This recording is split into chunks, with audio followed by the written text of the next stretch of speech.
नमस्कार दोस्तों, progressive online education hub में आपका स्वागत है। मैं हूं नंद किशोर। जैसा कि हमने प्रीवियस वीडियो में जो है सिंधु घाटी सभ्यता को देखा था, इसमें हमने उसका जो है विस्तार, कालक्रम और एक सामान्य परिचय सा देखा था। आगे हम देखेंगे कि जो है सिंधु घाटी सभ्यता के महत्वपूर्ण नगर और उनकी विशेषताएं और नगर नियोजन के बारे में बात करेंगे। तो हम दोस्तों देखते हैं किस तरह से सिंधु घाटी सभ्यता का जो है नगर वगैरह जो है उनका विस्तार था, वो सारी बातें करते हैं। क्या नगरीय विशेषताएं थी उन नगरों में, किस तरह वेल प्लान वो नगर थे, वो सारी बातें करते हैं अभी अपन जो है इसके बारे में। तो सिंधु घाटी सभ्यता का जो है सबसे पहली चीज आप अपन पढ़ेंगे, वो पढ़ेंगे जो है नगर नियोजन। क्या देखेंगे? नगर नियोजन। दो चीजें हमें देखनी है इसमें, एक तो नगर नियोजन देखना है और एक हमें देखना है जो है महत्वपूर्ण नगर और उनकी विशेषता। महत्वपूर्ण नगर एवं उनकी विशेषताएं। और क्या है उनकी विशेषताएं? तो हम जो है महत्वपूर्ण नगर और विशेषताएं ये थोड़ा बाद में पढ़ेंगे। पहले आज का आपका टॉपिक जो होगा वो होगा आपका जो है वो है नगर नियोजन। क्या होगा? नगर नियोजन। जैसा कि परिचय से आपको इतना ज्ञात हो गया होगा कि ये बहुत ही विस्तृत सभ्यता थी और इतना जो है क्षेत्रफल अपने आप में समाहित किए हुए थी और इसका जो है कई सारे देशों से जो है व्यापारिक संबंध भी थे, कई सारी इसकी समकालीन अन्य सभ्यताएं थी उनसे। तो हमने उनमें बात की है कि मिस्र की सभ्यताएं जो है या मेसोपोटामिया की सभ्यता, उसके बारे में हमने बात की। तो ये बहुत ही वेल प्लान जो है सभ्यता थी और इतनी प्लान थी, वो हम सारी बातें अभी करेंगे इसके बारे में। तो देखिए सिंधु घाटी सभ्यता की यदि मैं नगर की बात करूं तो सारे नगरों में कुछ चीजें जो है कॉमन है, आपको एग्जाम पर्पज से भी वो सारी चीजें एक साथ याद रखनी है। और कुछ चीजें ऐसी हैं जो अलग थोड़ी यूनिक विशेषताएं होगी जो मुख्य सभ्यता उससे हटके, तो हम उसको जो सभ्यता जैसे जैसे जो नगर पढ़ेंगे उन नगर में हम बात कर लेंगे उनके बारे में, उन्होंने अलग विशेषताएं क्या ली हुई थी, तो वो सारी बातें कर लेंगे। फिलहाल जो है कॉमन विशेषताएं क्या है उनके बारे में बात कर लेंगे। तो देखिए सिंधु घाटी सभ्यता की यदि नगर की बात करूं मैं आपसे, तो नगर दो भागों में थे। कितने भागों में थे? दो। अब देखिए सपोज कीजिए ये एक नगर है, ये एक हिस्सा है और ये जो है इसका दूसरा हिस्सा है। क्या है? दूसरा हिस्सा। इस भाग को कहा जाता था, वो कहा जाता था पश्चिमी टीला। उत्खनन किया गया तो इसका नाम क्या दिया गया? पश्चिमी टीला। और इसको पुरातत्वविदों ने कहा है गढ़ी या दुर्ग। गढ़ी या क्या कहा है? दुर्ग टीला। क्या कहा है? गढ़ी या दुर्ग। ये कौन सा है? पश्चिमी टीला। इधर वाला हिस्सा होता था उसे आप कहते थे पूर्वी टीला। क्या कहते थे? पूर्वी टीला। या इसका एक अन्य नाम आपको मिलेगा, वो मिलेगा जो है वो है आपका नगर, यानी कि सामान्य नगर जो है इधर बसा हुआ। तो हमने इसका क्या नाम दिया? पश्चिमी टीला और पूर्वी टीला, है ना। और इस पश्चिमी टीले को हम गढ़ी या दुर्ग टीला कहते थे और पूर्वी टीले को हम नगर या केवल नगर टीला कहते थे। चलो अब यहाँ गढ़ी या दुर्ग कहने का मतलब क्या है, आपको मोटे तौर पे कुछ कुछ चीजें तो समझ में आई गई होगी। तो यहाँ ये इसलिए कहते हैं क्योंकि इसके पश्चिमी टीले के चारों ओर जो है एक परकोटा होता था, प्राचीर से घिरा होता था। किससे घिरा होता था? परकोटा या क्या होती थी? प्राचीर होती थी। क्या होती थी? प्राचीर या क्या होता था? परकोटा। प्राचीर या क्या होता था?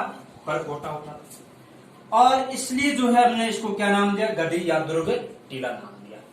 ये प्राचीर जो होती थी इसका बाहरी हिस्सा जो है ये पक्की ईंटों का होता था। किसका होता था? पक्की ईंटों का। और ये अंदर वाला हिस्सा जो होता था, ये अंदर वाला ये हिस्सा अंदर वाला जो है ये कच्ची ईंटों का होता था। कैसा होता था? कच्ची ईंटों का। तो ये पक्की ईंटें जो है बाहरी परकोटे में प्रयोग की जाती थी और कच्ची ईंटें जो है वो आपके अंदर परकोटे के प्रयुक्त होती थी। इसलिए हमने इसको जो है गढ़ी या टीला कहा। और ये हिस्सा जो है ये आपके बिना परकोटे के भी कई जगह होता था। क्या होता था? बिना परकोटे। तो इसको हमने जो है क्या कहा? नगर टीला। और ये जो है जन सामान्य का आवास स्थल था। किसका था? जन सामान्य का आवास। क्या होता था? ये जन सामान्य का आवास होता था। यानी कि इसमें जो है आम पब्लिक रहा करती थी। क्या रहा करती थी? आम पब्लिक, जैसे आपके मेरे जैसे लोग है ना, जो जैसे मजदूर है, कृषक है, इस टाइप से जो लोग होते थे वो सारे किसमें रहते थे? यहाँ। तो यहाँ फिर कौन रहेंगे? तो कॉमन सेंस है, यहाँ पे जो है कौन रहेंगे? प्रशासनिक लोग। कौन रहेंगे? प्रशासनिक लोग, जो इस राज्य को, नगर को, प्रशासनिक लोग, जो राज्य या नगर पर जो नियंत्रण करने वाले लोग होते थे वो प्रशासनिक लोग कहलाते थे। और प्रशासनिक लोग जो है आपके कहाँ रहते थे? पश्चिमी टीले या गढ़ी या दुर्ग में रहता था। इनका जो है आवास स्थल वगैरह होते थे या बस्ती होती थी, वो बस्ती प्राचीर या रक्षा प्राचीर से घिरी हुई होती थी। और पूर्वी टीले की बजाय पश्चिमी टीला थोड़ा क्या होता था? ऊंचाई पे होता था। क्या होता था? ऊंचाई पे। इस चीज का ध्यान रखना, पश्चिमी टीला क्या होता था? ऊंचाई पे होता था। ये जो है एक कॉमन विशेषता थी जो है किसमें थी? सिंधु घाटी सभ्यता। यानी कि नगर कितने भागों में होगा? 2 भागों में, पूर्वी और पश्चिमी। नगर कितने भागों में है? 2 भागों में। पूर्वी नगर कितने भागों में है? नगर के 2 भाग है। नगर 2 भाग में। नगर के कितने भाग है? 2। एक आपका पूर्वी है, एक पश्चिमी है। ये चीजें हमने कॉमन देख ली इसमें। एक चीज ध्यान रखना, सिंधु घाटी सभ्यता में ऐसा नहीं है कि सारे नगर जो है आपके केवल पश्चिमी दुर्ग ही इसका रक्षा या प्राचीर से घिरा हुआ होता था और पूर्वी खुला होता, ऐसा नहीं है ना। हमें कई सारे ऐसे नगर मिलते हैं जो दोहरी रक्षा प्राचीर से भी घिरे हुए होते थे। ठीक है, जैसे आप अपन बात करें तो सपोज कीजिए एक आपका नगर मिलता है कालीबंगा। तो कालीबंगा जो है ऐसे रक्षा प्राचीर से घिरा हुआ था, ऐसे। तो नगर और गढ़ी दोनों जो है दोहरे परकोटे युक्त घिरे हुए। देखो पहले तो किसका परकोटा है? गढ़ी का एक अलग से परकोटा किया हुआ है, फिर उसके चारों ओर परकोटा देके और ये जो है किसको? पूरे नगर को जो है आपने समेट दिया उसके अंदर, या पूरे नगर के चारों ओर कर दिया। तो ये क्या हुआ? दोहरा परकोटा हुआ नहीं हुआ यहाँ, है ना। तो दोहरे परकोटे युक्त नगर या जो है हड़प्पा का कौन सा स्थल था? तो वो आपका था कालीबंगा। कौन सा था? कालीबंगा। वो कौन सा था? कालीबंगा। इस चीज का ध्यान रखना। कालीबंगा जो है वो कैसा था? दोहरी रक्षा प्राचीर कहें या परकोटा कहे, दोहरी रक्षा प्राचीर कहें आपसे, रक्षा प्राचीर, या क्या कहे आपसे? परकोटा कहे, एक ही बात है, वो कालीबंगा था। कौन सा था? कालीबंगा। अब थोड़ा सा मैं इसको जो आपको और समझाता हूं, समझने की कोशिश कीजिए। ये क्या यहाँ पे दोहरा रक्षा प्राचीर है ना, इस चीज का ध्यान। अब मैं सपोज कीजिए इसको मिटा देता हूँ, इसको क्या कर देता हूँ? मिटा देता हूँ। इसको मैंने मिटा दिया, है ना। इसको मैंने क्या किया? आपके सामने मिटा दिया। मैं ये भी मिटा देता हूँ। क्या करता हूँ? ये भी मिटा देता हूँ। इसका मतलब क्या है? न तो पश्चिमी टीले में कोई प्राचीर होगी या दुर्ग होगा और न पूर्वी टीले में होगा। तो ऐसा नगर आपसे पूछें कि जो किसी भी प्रकार की रक्षा प्राचीर से घिरा हुआ नहीं है तो कौन सा है? तो वो आपका चन्हुदड़ो है। चन्हुदड़ो कोई रक्षा प्राचीर नहीं। क्या है? कोई रक्षा प्राचीर नहीं। एक तो ये ध्यान रखना, ये कुछ यूनिक चीजें हैं। हालांकि जब अपन ये नगर पढ़ेंगे तो उसमें भी लिखेंगे, लेकिन यहाँ समझने के हिसाब से ध्यान रखना है कि चन्हुदड़ो एकमात्र स्थल है जिसका कोई भी रक्षा प्राचीर नहीं है। पूर्वी और पश्चिमी दोनों ही भाग क्या रहेंगे? आपके खुले रहेंगे। क्या रहेंगे? खुले। नगर मतलब है बिना परकोटे के है, बसा हुआ, इसमें ध्यान रखना है। अच्छा, एक क्वेश्चन आता है आपका कि जो है ऐसा कौन सा स्थल है जो एक ही रक्षा प्राचीर से घिरा हुआ है?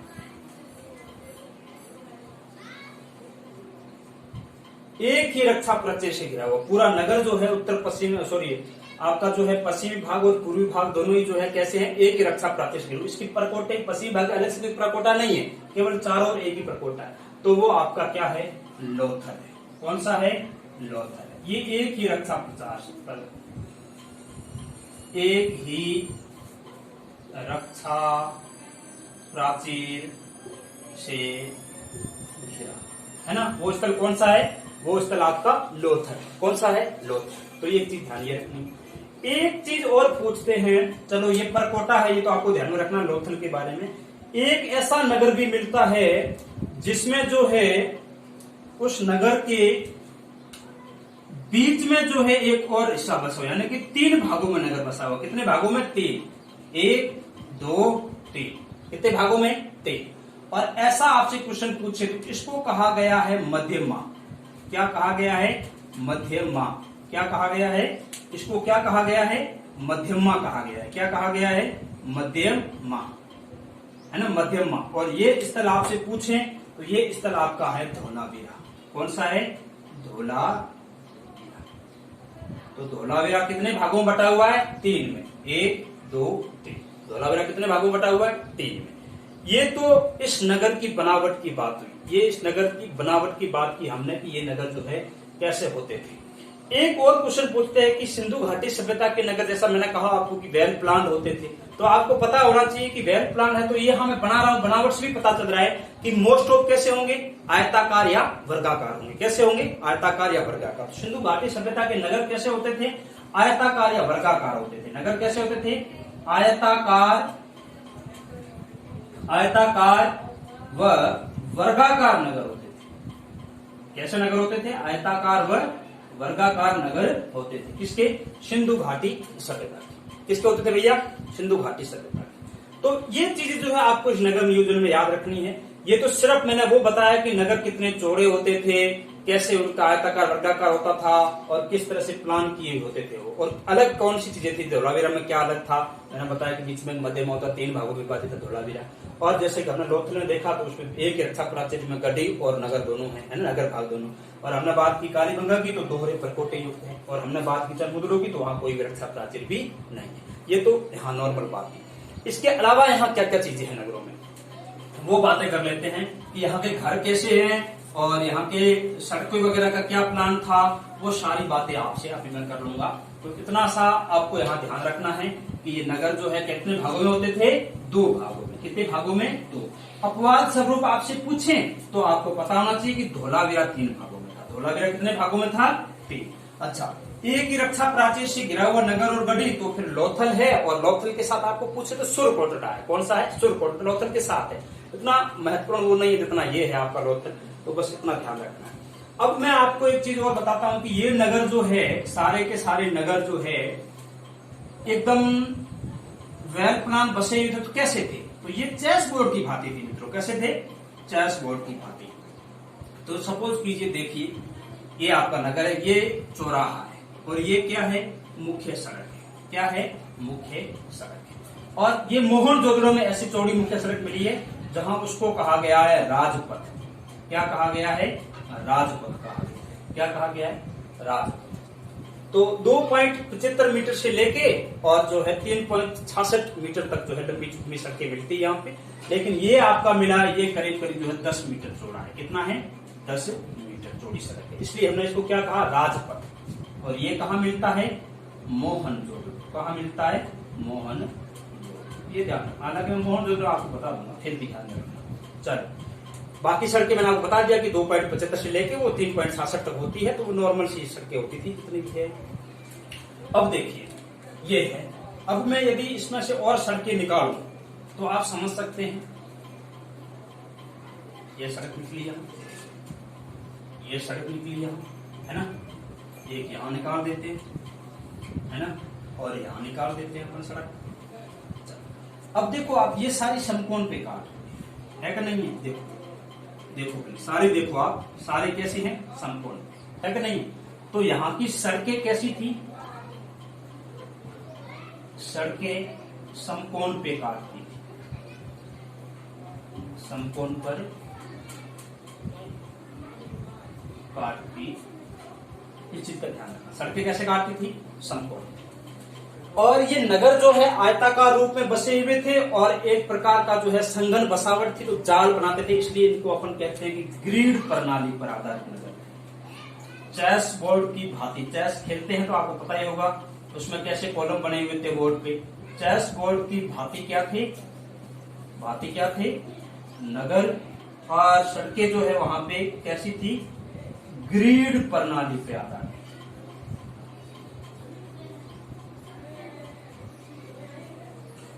कैसी थी? ग्रिड। ग्रिड यानी जाल, है ना। ग्रिड प्रणाली पे आधारित। चलो, अब एक चीज और ध्यान रखना कि यहाँ जो है ये मुख्य सड़क है, तो सपोज कीजिए यहाँ कोई मकान बना हुआ है। क्या बना हुआ है? यहाँ पे कोई मकान। तो इस मकान का घर का गेट जो है इधर नहीं खुलता था, इधर नहीं, कहाँ खुलता था? इधर। ये अंदर जो गलियां जा रही है छोटी छोटी, ये पूरी पूरी कॉलोनियां होती थी अंदर, ऐसे ऐसे ऐसे ऐसे, है ना। तो इस गली की तरफ खुलती थी, इस गली की तरफ, है ना। यानी कि मुख्य सड़क की तरफ ना खुल के घरों के दरवाजे कहाँ खुलते थे? अंदर की तरफ। तो ये एक चीज ध्यान रखनी है, घरों के दरवाजे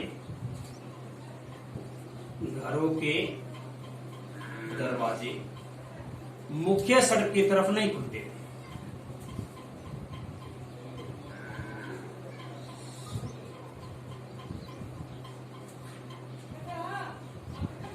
मुख्य नहीं खुलते थे। कैसे खुलते थे? अंदर की तरफ। मुख्य सड़क तो ये रही ना, यहां नहीं खुल के कैसे खुलते थे? अंदर की तरफ। अपवाद स्वरूप आपसे पूछें तो अपवाद स्वरूप जो है लोथल में जो है घरों के दरवाजे मुख्य सड़क की तरफ खुलते थे। ये जो आपका लोथल है, लोथल में घरों के दरवाजे कहाँ खुलते थे? घरों के दरवाजे मुख्य सड़क की तरफ खुलते थे।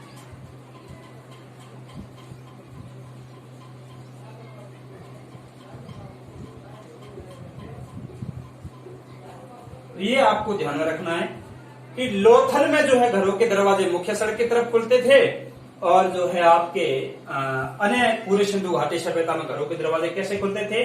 पीछे की तरफ खुलते थे, न कि मुख्य सड़क की तरफ, इधर से। ये ध्यान रखना। चलो, हमने ये देखा।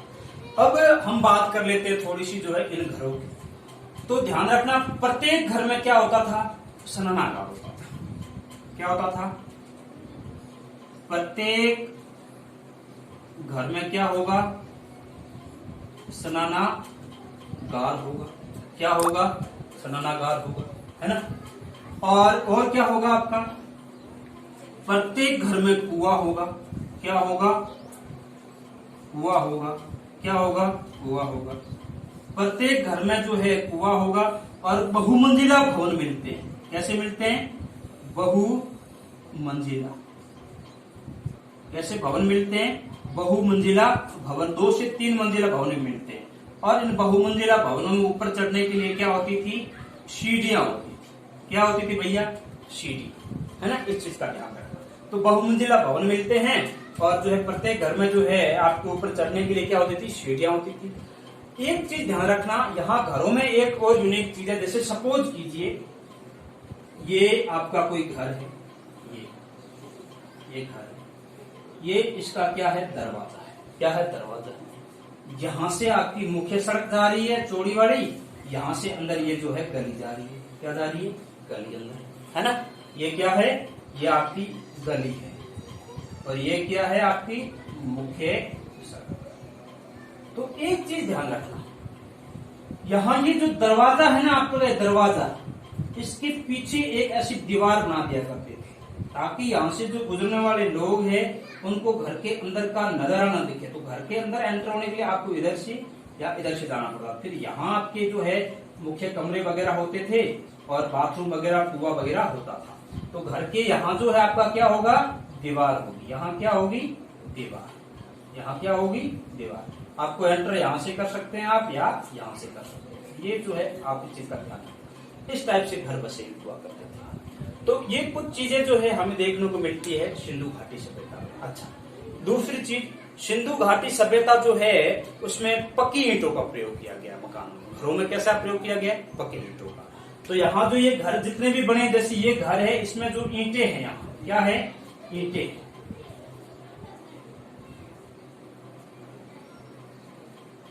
तो ये ईंटें जो है ये कैसी होगी? ईंटें पक्की होगी। यहाँ पे कैसी होगी? पक्की। तो पूरी सिंधु घाटी सभ्यता में पक्की ईंटों का प्रयोग किया गया। किसका प्रयोग किया गया? पक्की ईंटों। चलो, अच्छा, ये जो घर है इसमें सपोज कीजिए कुआं है, यहाँ सपोज कीजिए स्नानागार है। क्या है? स्नानागार। तो यहाँ एक नाली होगी, जो क्या होगी? जल निकासी हेतु क्या होगी? नाली होगी। तो हम थोड़ी सी नाली पे बात कर लेते हैं, जल निकासी की बात कर लेते हैं। ये तो हमने मकान की बात की। चलो,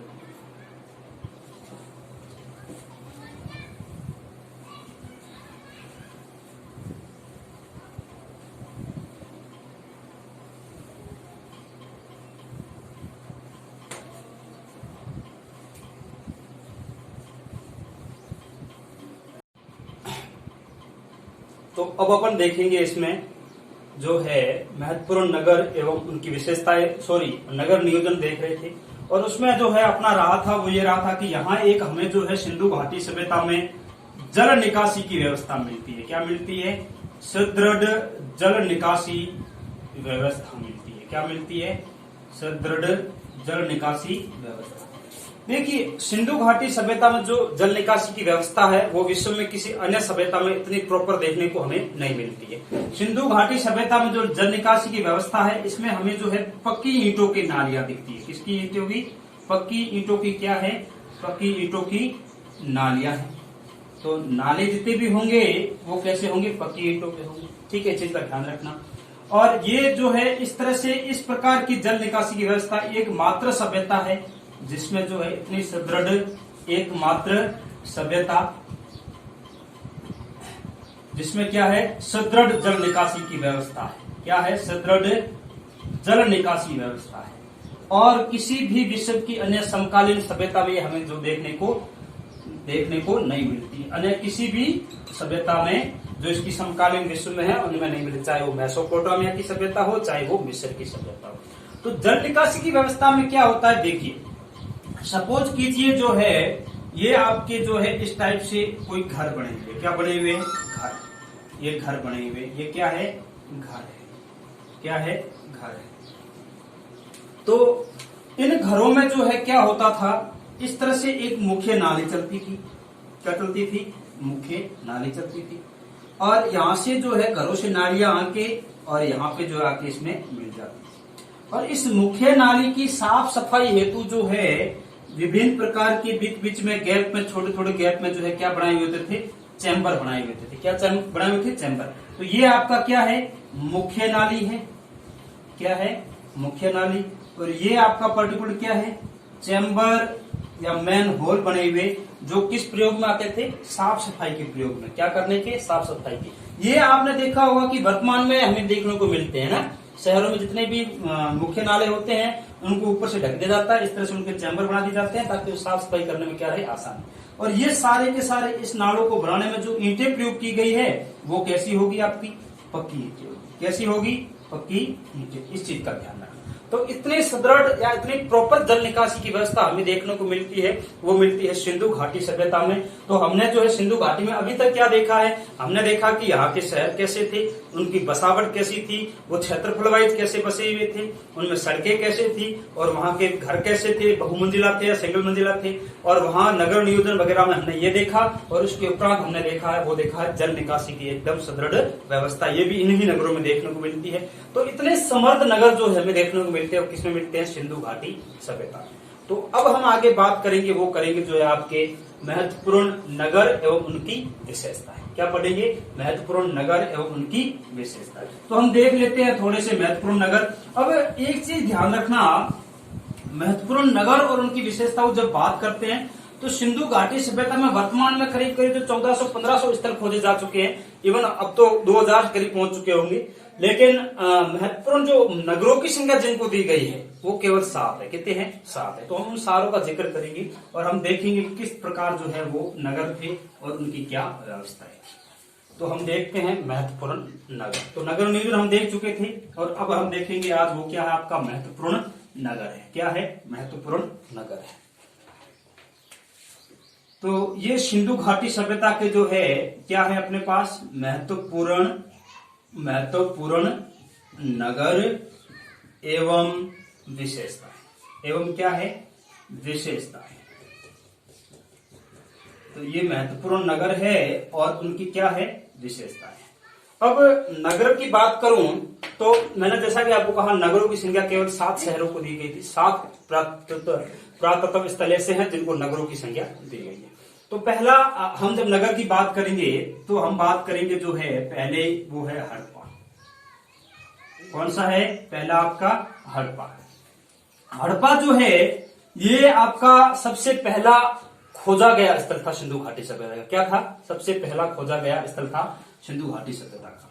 हड़प्पा के बारे में कुछ चीजें आपको नॉलेज में होनी बहुत जरूरी है और वो हमारे एग्जाम पर्पज से भी इंपॉर्टेंट है और उसके बारे में हम बात करेंगे।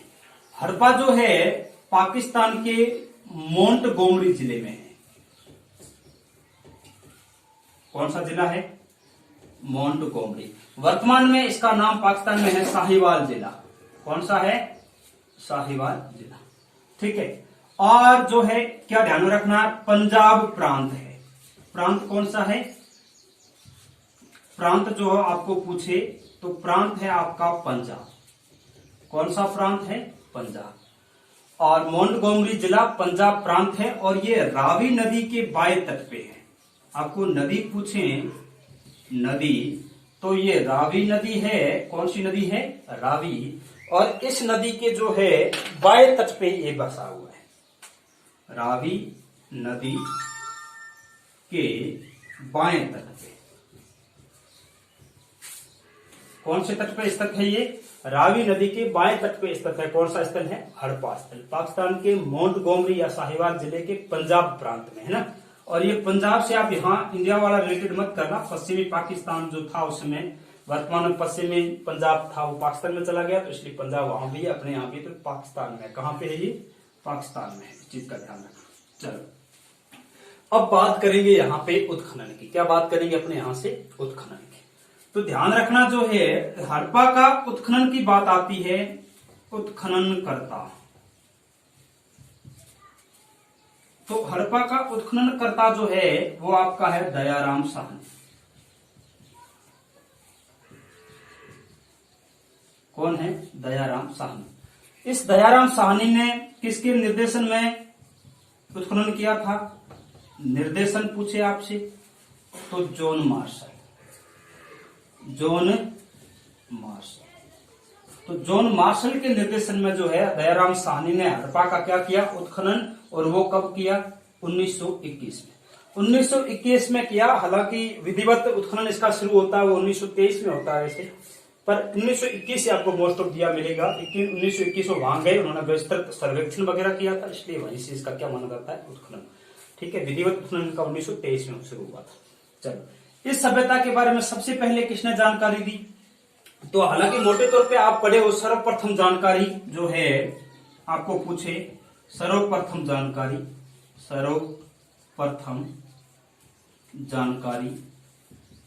तो परिचय में आपने पढ़ा है हालांकि, तो चार्ल्स मैसन। ठीक है, ये ध्यान रखना। अन्य पुरातत्वविद या उत्खननकर्ता कौन कौन रहे? अन्य पुरातत्वविदों में इसके बारे में बात करूं मैं आपसे। अन्य पुरातत्वविद जिन्होंने क्या दी है इसकी जानकारी, तो कनिंघम है। कौन है? कनिंघम है। फ्लीट है। कौन है? फ्लीट है। और कौन है? मार्टिमर व्हीलर है। कौन है? मार्टिमर व्हीलर है। तो ये सारे लोग जो है इससे क्या रहे हैं? जुड़े हुए रहे हैं। इस सभ्यता को कहीं न कहीं इन्होंने भी अपनी जानकारी दी है। इस चीज का आपको ध्यान रखना है। तो ये तो बात हुई इसकी बेसिक परिचय की, जो है कौन कौन से स्थान पे है। तो मोंटगोमरी वर्तमान में क्या है? ये साहिवाल जिला है। ये पाकिस्तान का क्या है? पंजाब प्रांत के अंदर क्या है? जिला है। साहिवाल जिला है, ध्यान रखना। और प्रांत पूछे आपसे तो पंजाब वर्तमान में कहां पड़ता है? पाकिस्तान में पड़ता है। नदी पूछे आपसे तो रावी नदी के बाएं तट पे ये जो है स्थित है। और उत्खननकर्ता पूछे आपसे दयाराम साहनी है। 1921 में इसने क्या किया? उत्खनन किया था।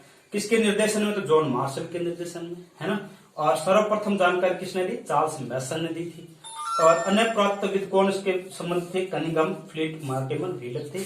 और कहीं न कहीं इसकी रोड़ी निकालने का काम किया था, रेलवे लाइन बिछाने के समय लाहौर कराची के मध्य, वो थे प्रिंटर बंधु जॉन और जो है विलियम, है ना। तो ये भी आपको ध्यान में रखना है। चलो यहां से पूछा जा सकता है कि निम्न में से कौन से पुरातत्वविद जो है हड़प्पा से संबंधित रहे हैं। तो ये सारे आपको नाम कहीं न कहीं ध्यान में रखने हैं। चलो अब बात करते हैं यहां से प्राप्त सामग्री की। किसकी बात करते हैं? सामग्री की। तो हड़प्पा में यदि मैं सामग्री की आपसे बात करूं, किसकी बात करूं? सामग्री की। सामग्री तो सामग्री की यदि मैं आपसे बात करूं हड़प्पा में, तो हड़प्पा में सामग्री जो मिलती है वो कई प्रकार की होती है। पहली चीज तो यहाँ जो टीले मिले हैं वो 2 टीले हैं। कितने टीले? 2। तो जॉन मार्शल ने जो है इसे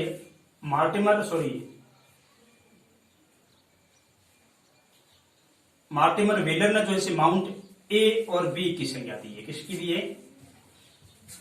माउंट ए और माउंट बी, है ना। मतलब जो है मैंने जैसा कि आपको बताया इस टाइप से नगर होगा, है ना। एक ये हिस्सा होगा और ये एक हिस्सा होगा। तो एक का नाम ए दिया है, एक का नाम क्या दिया है? बी दिया है। और इनके ऊपर एक टीला और मिला है यहाँ पे, और इसका नाम दिया है एफ। क्या नाम दिया है? एफ नाम दिया। ध्यान रखना चाहिए इसका। तो यहाँ एफ टीला वगैरह जो मिले हैं उनमें जो है कई सारी चीजों में जो है हड़प्पा में ऐसा नहीं है केवल सिंधु घाटी या सिंधु कालीन सभ्यता का ही स्थल है। यहाँ पे हमें जो है आपके जो है ताम्र पाषाणिक स्थल भी मिले, तो उसका भी थोड़ा बहुत आपको ध्यान में रखना है। चलो हम बात करेंगे उसके बारे में। तो फिलहाल एटलीस्ट आपको ध्यान में क्या रखना है? माउंट ए और बी ये दोनों ही कहां से मिले हैं? ये दोनों ही मिले हैं आपके कहां से? हड़प्पा से। और इसके ऊपर जो टीला है उसका नाम क्या है? एफ टीला नाम। क्या टीला नाम है? एफ टीला। अब इन टीलों से यहाँ पे क्या सामग्री मिली है हमें, वो सारी चीजें आपको ध्यान में रखनी है। तो जो है यहाँ सामग्री की बात करूं मैं आपसे, तो यहाँ से हमें मिला है, वो मिला है जौ और सरसों। जौ एवं सरसों क्या मिला है? जौ एवं सरसों मिला है। ध्यान रखना चीज का। इसके अलावा यहाँ से हमें जो है यहाँ से क्या मिला है? यहाँ से हमें एक कब्र मिली है। क्या मिली है?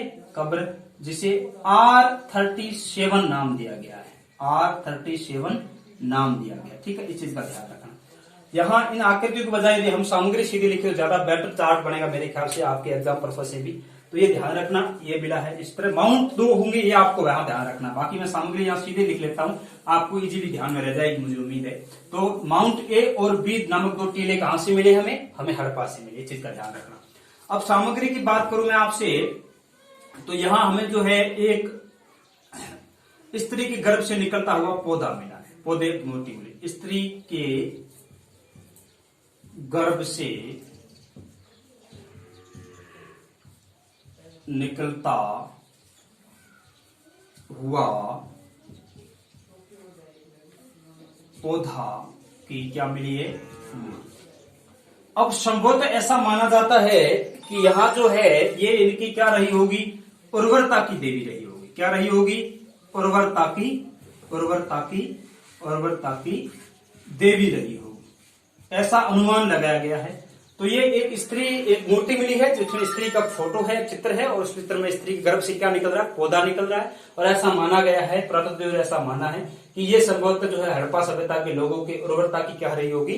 देवी रही होगी। इस तरह से जो है अनुमान लगाया गया है। इस चीज का ध्यान रखना। इसके अलावा हमें जो है यहाँ से क्या मिलता है? इसके अलावा हमें यहाँ मिलता है शंख का बना हुआ बेल। क्या मिलता है? शंख का बना हुआ बेल। शंख का बना हुआ बेल हमें मिलता है। वो कहां से मिलता है? वो हमें हड़प्पा स्थल से मिलता है। कहां से मिलता है? हड़प्पा। शंख आपको पता है समुद्र में जो मिलते हैं ना, जो आजकल हिंदू परंपरा सनातन धर्म में जो शंख बताया जाता है वही शंख। उसका बना हुआ क्या मिला? बैल मिला है। क्या मिला है? बैल मिला है। इसके अलावा यहाँ बहुत यूनिक चीज मिली है हमें, और वो ये है कि यहाँ हमें जो है वृहद मात्रा में जो है क्या मिले हैं? अन्नागार मिले हैं। क्या मिले हैं? अन्नागार मिले हैं। और क्या मिला है? और हमें जो है यहाँ पे मिला है, वो मिला है आपके श्रमिकों का आवास स्थल। किसके आवास स्थल? श्रमिकों के। किसके है भैया? श्रमिकों के आवास स्थल। श्रमिकों के आवास स्थल आपसे पूछे तो श्रमिकों के क्या मिले हैं? आवास स्थल मिले हैं। इसके अलावा हमें यहाँ से क्या मिलता है? इसके अलावा जो है 6-6 की पंक्ति में, कितने की पंक्ति में? 6-6 की पंक्ति। 6-6 की जो है पंक्ति में कुल 12 आवास स्थल मिले हैं। क्या मिले हैं? कुल 12 आवास स्थल मिले हैं। इस चीज का ध्यान रखना हमें, यहां से जो मिले हैं। और हम थोड़ा सा देखें, यदि विस्तृत देखें इसके बारे में, तो हम बात करेंगे थोड़ी और सभ्यता की, इस स्थलों के बारे में बात करेंगे आपसे। तो यहां से और क्या क्या स्थल से जो है सामग्री मिली है उसके बारे में बात करेंगे अपन। तो और जो है सामग्री यदि मैं बात करूं आपसे, तो जो है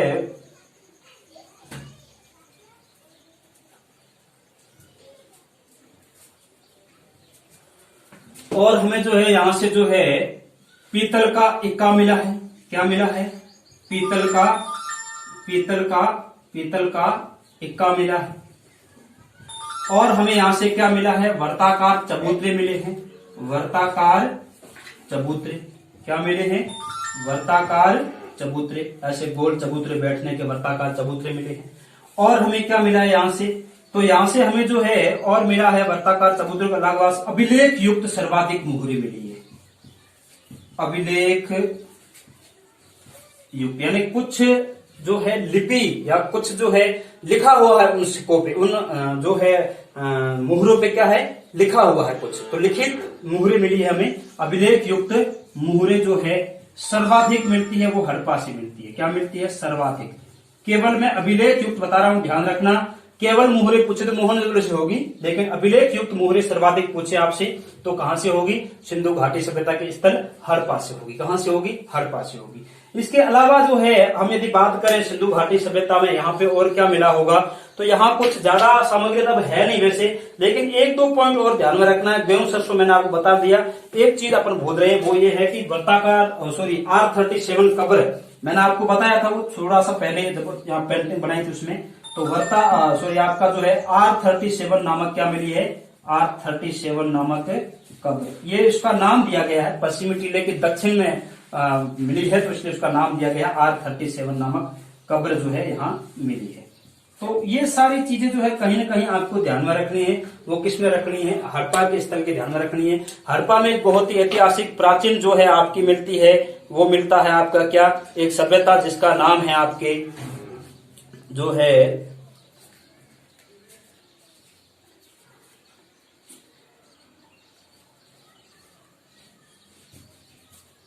तो उस सभ्यता का नाम जो है आपको यदि पूछे एच कब्रगाह संस्कृति। क्या नाम है उसका? एच।